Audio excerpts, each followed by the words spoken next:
विश्व की आध्यात्मिक और धार्मिक राजधानी हरिद्वार ऋषिकेश की पावन भूमि पर विराजमान श्री कृष्णायन देसी गौशाला की पावन यात्रा पर लाइव फोकस न्यूज की टीम है।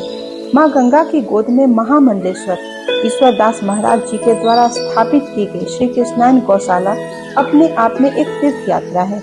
यहाँ हजारों गौ माताओं के दर्शन मात्र से ही जीवन सफल हो जाता है। यह गौशाला हरिद्वार और नजीमाबाद के बीच स्थित है। आज हम आपको लेके आए श्री कृष्णायन देसी गौशाला में और आप देख सकते हैं कि स्वर्ग से कम नहीं है। यहाँ पर जितनी व्यवस्थाएं देसी गायों के लिए हो रखी है, जितनी साफ सफाई है, अगर आप यहाँ पर आते हैं तो एक दिन आपके लिए बिल्कुल कम पड़ जाएगा। यहाँ पर 2-3 दिन आकर रुकिए, देखिए, आप अपने परिवार को लेके, अपने बच्चों को लेके आइए, क्योंकि बच्चों का लाना यहाँ इसलिए जरूरी है कि वो नई पीढ़ी है, उनका जानना जरूरी है कि हमारे लिए गाय क्या है, गौ रक्षा क्या है, ये जानना। हम बाहर घुमाने तो जब जाते ही यहाँ पर रुकने की व्यवस्था है, सात्विक भोजन की व्यवस्था है, और यहाँ पर संस्कार जो हम अपने बच्चों को चाहते हैं कि हमारे बच्चों में वो संस्कार है, वो आप यहाँ पर लाकर उनको वो संस्कार दे सकते हैं, सिखा सकते हैं, अपनी जमीन से जोड़ सकते हैं उनको। ये महात्माओं के लिए पर्ण कुटी के नाम से जाना जाता है। जहाँ महात्मा लोग रहते थे, समय अभाव जैसे जैसे समय बदलता गया वैसे वैसे रहने की व्यवस्थाएं भी बदलती गई। तो पर्ण कुटी में जो है एक सात्विकता होती है इसके अंदर। तो इसमें भजन, ध्यान, पूजन करने का एक आनंद ही अलग होता है। तो यहाँ जैसे हम लोग अनुष्ठान करना हो, चैत्र मास में जो नवरात्रि होती है, और अपने सर्दियों में आश्विन मास की नवरात्रि होती है, तो दोनों नवरात्रों में अनुष्ठान, भजन और ध्यान, स्वाध्याय जैसे इसके लिए बनी हुई है। यहाँ गंगा कई भागों में विभाजित है। आप देख रही है बहुत धारा आपको दिख रही है, एक धारा उस पार में दिख रही है, दूसरी धारा इधर दिख रही है, तीसरी, चौथी, ये 3-4 भागों में विभक्त होकर के गंगा बह रही है। और ये हम लोग बिल्कुल बॉर्डर पर खड़े हैं, उत्तराखंड और उत्तर प्रदेश के बॉर्डर पर खड़े हैं। इसके बाद उत्तर प्रदेश शुरू हो जाता है। तो ये जो भी आप देख रहे हैं, कुछ गायें अभी आ रही हैं, और इधर भी जो गांव है, ये बहुत प्राचीन गांव था, बसोचंदपुर। यहाँ ऐसे कहते हैं कि 8 बसों की तपस्थली रही। जो विष्णु पितामह का आपने देखा होगा, तो मोक्ष बसों को मोक्ष की जो प्राप्ति की आराधना हुई थी, ये हरिद्वार के आनंद कंद वन उसको बोला जाता है, कदली वन के नाम से भी जाना जाता है। तो ये हरिद्वार की पावन भूमि है। यहाँ सूक्ष्म रूप से महात्मा लोग, दिव्य महापुरुष लोग, ऐसे महात्मा लोग गंगा के तट पर साधना करते थे। तपस्थली है। तो यहीं पर बसोचंदपुरी जो अभी गौ माता आप देख रही है, विचरण कर रही है गौशाला के अंदर में, ये श्री कृष्णायन देसी पर आता है। मशीन अभी मैं दिखाता हूँ आपको, कटता है, और ये पूरे गाय जो क्षेत्र है पूरे में, सब में गौ माता प्रवेश कर गई है। उनके लिए भूसे के साथ मिक्स करके ये हरा चारा दिया जाता है। कृष्णायन देसी गौशाला में आप देख सकते हैं कि यहाँ पर फेब्रिकेशन का भी काम चलता है। यहाँ पर जितनी सारी जरूरतों की चीज होती है, चाहे मशीन हो, ट्रॉली हो, आप देख सकते हैं कि ये ट्रॉली है, आप देख सकते हैं कि वहाँ मशीन है, हर तरीके की जरूरत की चीजें यहाँ पर खुद ही तैयार की जाती है, बाहर से कुछ भी नहीं आता, और यहाँ पर इसी को उपयोग किया जाता है। यहाँ गौ सेवकों के लिए गौशाला में आए हुए लोगों को ऑर्गेनिक गेहूं का आटा सा जाता है खाने के लिए, और दलिया बनाई जाती है। ये मशीन है, और ये सरसों तेल, बिल्कुल ऑर्गेनिक सरसों मंगाया जाता है और उसका तेल निकाला जाता है। तो खल जो होता है इसका, वो काम आ जाता है प्योर, जो ये ताजा निकाला जाता है, ये गाय को खिलाया जाता है। इससे गाय बड़े चाव से सुगंधित होकर के खाती है, औषधि का भी काम आता है गायों के लिए। और गायों को जैसे ये खल देते हैं हम लोग, जैसे आप भोजन के बाद कोई पाचन चीज लेते हैं, चटनी मिला देते हैं, वैसे इनके अगर चारे में ये मिला दिया जाता है, और ठंडियों में बहुत लाभदायक होता है, गायों को गर्मी देता है। तो इसके लिए ताजा निकाला जाता है।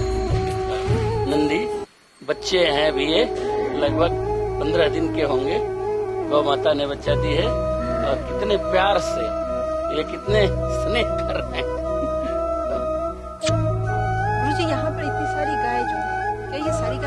देने वाली है? ये आपने बहुत अच्छा प्रश्न किया। श्री कृष्णायन देसी गौरक्षाशाला में जो भी आपने अभी तक गौ माता के दर्शन किए, ये हमारा तीसरा यूनिट है, अभी आप आए हैं। तो यहाँ जो भी गौवंश, यहाँ जो भी इस प्रांगण में है, लगभग ये वो इस तरह से वृद्धाश्रम में लोग छूट जाते हैं कि अब माँ बाप किसी काम के नहीं रहे, सेवा नहीं रहे, जबकि हमारी ये संस्कृति नहीं रही है। हमारे यहाँ मातृदेव भव, पितृदेव भव, आचार्य देव भव, ये हमारी संस्कृति रही है। लेकिन लोग इतने स्वार्थी हो गए हैं, जिस गौ माता का जीवन भर दूध पीते हैं, जब वो दूध देना बंद कर देती है तो वो सांपों पर छोड़ देते हैं या कसाईयों को बेच देते हैं। तो यहाँ जितने गौवंश इसमें से देख रहे हैं, इसमें से 95% गौवंश ऐसे हैं जो गौ तस्करी द्वारा बधशालाएं कटने के लिए चली जाती, उनको पकड़े हुए, सड़कों से उठाए हुए लोग छोड़ देते हैं कि चलो हम गौशाला में छोड़ देंगे तो पल जाएगी। तो ऐसे ये गौवंश है यहाँ पर। ये दूध देने वाले गौवंश नहीं है। लगभग इसके अंदर में लगभग 2000 गौवंश है इसके अंदर में। तो यहाँ उस गौवंशों से ज्यादा 20 से 30 लीटर दूध होता होगा। सुनेंगे भी तो आपको आश्चर्य होगा। बहुत लोग प्रश्न करते हैं, महाराज इतनी बड़ी गौशाला है तो दूध होता होगा। अरे भैया, वो ये गाय नहीं है जो दूध नहीं देती है, जो किसी काम के किसी की नहीं है, उस गायों को यहाँ रक्षा की जाती है। वो ये श्री कृष्णायन देसी गौरक्षाशाला है और उनको हम इसी भाव से पालते हैं। हमको दूध की जरूरत नहीं है, हम दूध की सोचते भी नहीं है। अगर दूध के लिए सोचेंगे तो उन लोगों जैसा सोचेंगे कि हमने इतना खिलाया, दूध कम दे रही है, तो गाय हमको भार महसूस होगी। इसलिए हमने न यहाँ से दूध बेचने का न रखने का, हमारी तो उद्देश्य है कि गाय की रक्षा हो। गाय चारा के बिना, दवा के बिना उसकी मृत्यु न हो। और इनकी जैसे कि अब ये गाय दूध नहीं देती है, इसका मतलब इनका अवस्था है कि अब ये नहीं है उस लायक? नहीं है उस लायक। कुछ ऐसे हैं जो छोटे छोटे बच्चे आप देख रहे हैं, वो अनुपयोगी है। जैसे बहुत माताओं में भी होती जो अपने बच्चों को दूध पिलाने के लिए भी दूध उनको नहीं होता है। तो ऐसे पशुओं में भी है, गायों में भी है कि जो ऐसी गाय है केवल अपने बच्चों को ही दूध दे सकती है, तो केवल अपने बच्चों को ही दूध पिला पाती है, अन्य लोगों के लिए दूध नहीं दे पाती है क्योंकि उसकी लायक है ही नहीं। तो उनकी रक्षा मेन उद्देश्य है, गाय की रक्षा, दूध का नहीं, दूध का देह है ही नहीं। और इनके स्वास्थ्य, जैसे कि इनकी तबीयत खराब हो जाती इनकी है, हमारे यहाँ लगभग 3 डॉक्टर हैं। हमारे यहाँ पूरा मेडिसिन की व्यवस्था है। जो गाय बीमार होती है, हमारे तीनों डॉक्टर डेली यहाँ, एक डॉक्टर रात्रि विश्राम करते हैं, बाकी सुबह से शाम तक उनकी ड्यूटी है। कोई गाय चोटिल हो जाए, बीमार हो जाए, तो उनका पूरा मेडिसिन की व्यवस्था रहती है।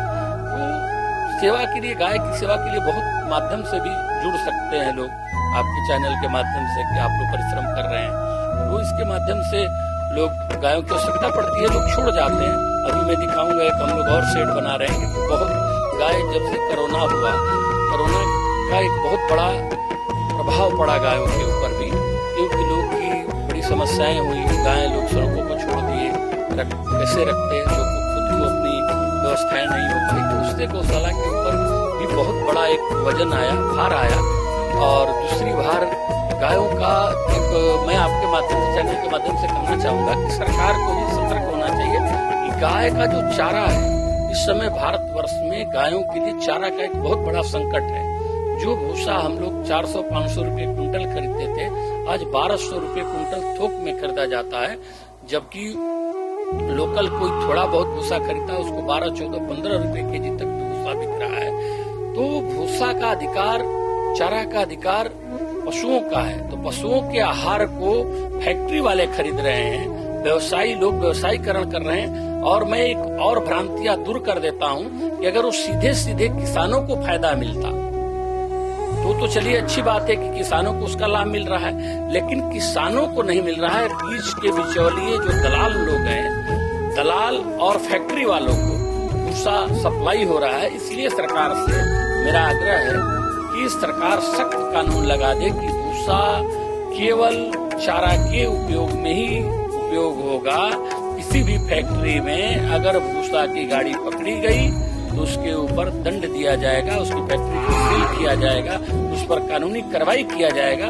क्योंकि गाय के चारे का बहुत बड़ा घोटाला ये फैक्ट्री वाले कर रहे हैं, जिससे कि गायों के लिए बहुत बड़ा संकट हो गया है, जिससे किसान भी गायों को रखने में असमर्थता जाहिर कर रहे हैं, रख नहीं पा रहे हैं, सड़कों को छोड़ दे रहे हैं, किसानों की खेती भी बर्बाद हो रही है। उससे एक बहुत बड़ी समस्या है। तो सरकार को सख्त इस पर कोई न कोई निर्णय लेना चाहिए। सरकार से भी अनुरोध है कि गाय के लिए जो चारा जाता है वो बिचौलियों को ना दे के सीधे किसानों से गौशाला में आए। इससे किसानों को भी फायदा है और जो गौशाला है उनको भी फायदा है। बीच में बिचौलिए कम में ले लेते हैं, ज्यादा में। इससे गाय को, अब गाय जैसे कि दूध देने वाली गाय नहीं है, किसान क्या करते हैं कि इतना महंगा चारा हो गया है कि वो भी उसको रोड पर छोड़ देते हैं। तो इन सब की जानकारी किसान को नहीं है कि हाँ वो अपना चारा सीधे गौशाला को बेचे और अपना फायदा ले ले। उनको ये लगता है कि हम अगर बीच में बिचौलिए के देते हैं तो हमारा बेनिफिट है। किसानों को भी जागरूक होने की जरूरत है और इस पे सरकार को भी रोक लगाने की जरूरत है कि अगर किसानों के अलावा, गौशाला के अलावा अगर बीच के किसी बिचौलिए की फैक्ट्री में अगर चारे की कोई भी गाड़ी पकड़ी जाती है तो उस पर सख्त कानून लाया जाए।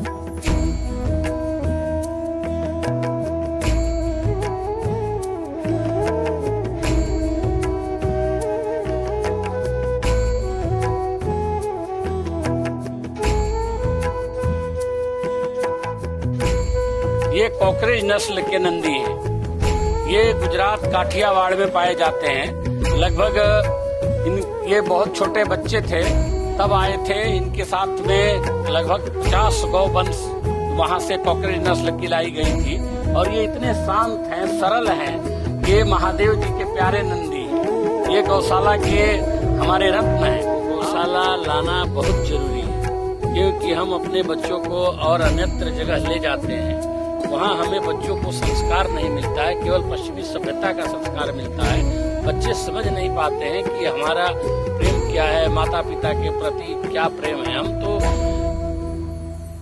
बच्चों को अच्छे स्कूल में शिक्षा तो देते हैं, संस्कार नहीं दे पाते हैं।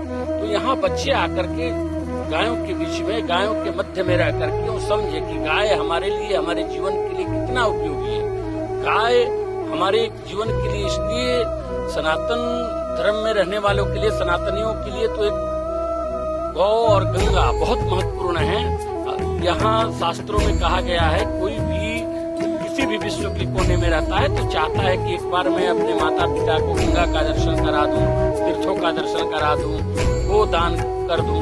तो हमारे यहाँ सनातन धर्म में तो गाय का और भी महत्व है कि जन्म से मृत्यु तक गाय हमसे जुड़ी हुई है। जन्म होता है तो घर में अगर शुद्धि चाहिए तो हवन चाहिए, तो हवन के लिए क्या चाहिए? गाय का घी चाहिए, दूध चाहिए। तो ये सारी चीजें गाय से हमें प्राप्त होती है। पर्यावरण के लिए भी गाय हमारे लिए उपयोगी है कि जहाँ गाय रहती है वहाँ एक ममत्व होता है, शांति का वातावरण बनता है। तो गाय से जुड़ेंगे हम, बच्चों को जुड़ेंगे। और इस गौशाला में बहुत दूर दूर से लोग आते हैं और बहुत ऐसे बच्चे हैं कि जो अपने मनी पॉकेट जो खर्च मिलता है उससे भी इकट्ठा करके गायों के लिए, हमको बड़ा आश्चर्य होता है कि बच्चों को भी गाय से इतना लगाओ। कई बच्चे हमारे यहाँ ऐसे गौशाला से जुड़े हुए हैं कि जो 200-500, उनके 200-500 रुपए पैसे का महत्व नहीं है, उनकी सोच कितनी बड़ी है उस बच्चों की। वो कहते हैं कि महाराज जी हम कोई नाश्ता बहुत महंगा नहीं करेंगे लेकिन हम गाय के लिए सोचेंगे। तो सोचिए उनकी कितनी बड़ी सोच है, चाहे वो किसी भी रूप में सोचिए, एक प्राणी की रक्षा के लिए मान नहीं समझिए क्या। तो जिस रूप से भी गाय गौशाला में आने से बच्चों को प्रेम मिलता है, जिस तरह से गाय और बछड़े का प्रेम है, उसी तरह से पिता पुत्र का प्रेम है, माता पुत्री का प्रेम है। तो यहाँ आने से बच्चों को एक संस्कार मिलेगा और ऐसे जगहों पर हम लोग को लाना चाहिए बच्चों।